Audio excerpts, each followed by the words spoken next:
Hi everyone, welcome back to my YouTube channel. Are you tired of seeing a different version of Amazon when you log in or what to shop in another country store?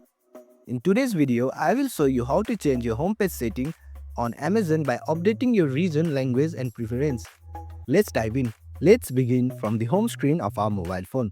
Open your Amazon application and make sure you are already logged into your account.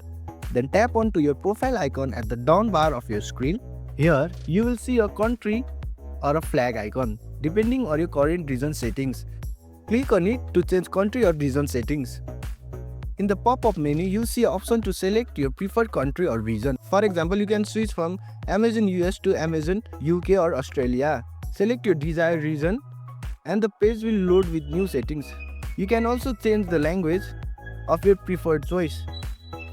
Now, your homepage is set to the region and language you have chosen. You will see country-specific deals, product listing, and more tailored to your preference.